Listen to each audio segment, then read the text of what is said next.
எடப்பாடியார் வந்துங்க அவர் குழம்பி போய் கிடக்கிறாருங்க. அவர் கட்சியே ஒன்றும் சேர்க்கறதுக்கு வழி இல்லை. அது இது புரட்சி தலைவர் எம்ஜி ராமச்சந்திரன் அவர்களால் உருவாக்கப்பட்டது. அன்பு சகோதரி ஜெயலலிதா அவர்கள் பாதுகாக்கப்பட்ட அந்த ஒரு இயக்கம். அது அந்த தொண்டர்களால் கட்டுக்கோப்பாக இருக்கிற அந்த இயக்கத்தில் இருந்துக்கிட்டு இவர் தினமும் இவர் ஏதோ போதையில் இருக்கிற மாதிரி போய் பேசுகிறார். பொங்கலுக்கு கடந்த 15 நாளைக்கு முன்னாடியே சொல்லியிருக்காரு.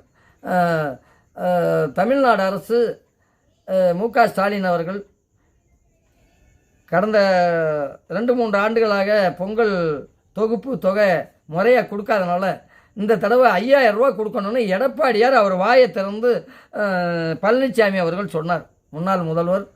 மாண்புமிகு முன்னாள் முதல்வர் எடப்பாடி பழனிசாமி அவர் வாயை திறந்து பத்திரிகைகளில் செய்தி இருக்குது, ஊடகங்கள்லேயே அந்த செய்தி வந்திருக்கு. அவரே பேசியிருக்காரு. தொலைக்காட்சிகளில் அனைத்து தொலைக்காட்சிகள்லையும் அவர் பேசின செய்தி வந்திருக்கு. இந்த ஆண்டு இப்போ பொங்கலுக்கு மாண்புமிகு தமிழ்நாடு அரசு 5000 ரூபா பொங்கல் தொகுப்புக்கு கொடுக்கணும் அப்படின்னு சொல்லியிருக்காரு. இது இப்போ அன்பு சகோதரர் ஸ்டாலின் அவர்கள் கவனத்தில் எடுத்து பொருளாதார சூழ்நிலை இதை ஒரு 5000 ரூபாய்க்கு பதிலாக ஒரு 3000 ரூபாயும் பொங்கல் தொகுப்பும் கொடுக்குறாரு. அது மக்கள் சந்தோஷமாக வாங்கி இப்போ பொங்கலை கொண்டாடுறதுக்கு தயாராகிட்டு இருக்காங்க. இப்போ 2 நாளாக மாற்றி பேசிகிட்டு இருக்காரு. இவர் தேர்தல் யுத்தியோடு இப்போ 3000 ரூபா கொடுக்குறாரு, 4-5 வருஷமாக கொடுக்கலன்னா அந்த வார்த்தையை தானே கடந்த 10 நாளைக்கு முன்னாடி சொன்னீங்க. 4-5 ஆண்டுகளாக நீங்கள் முறையாக கொடுக்கல, இந்த தடவை 5000 ரூபா கொடுத்தா தான் இந்த பொங்கல் சிறப்பாக இருக்கும், மக்கள் கொண்டாடுவாங்கன்னு சொன்னேன். நீங்கள் சொன்னதை வச்சு தானே இப்போ அன்பு சகோதரர் ஸ்டாலின் அவர்கள் இப்போ 3000 ரூபா கொடுக்குறாரு.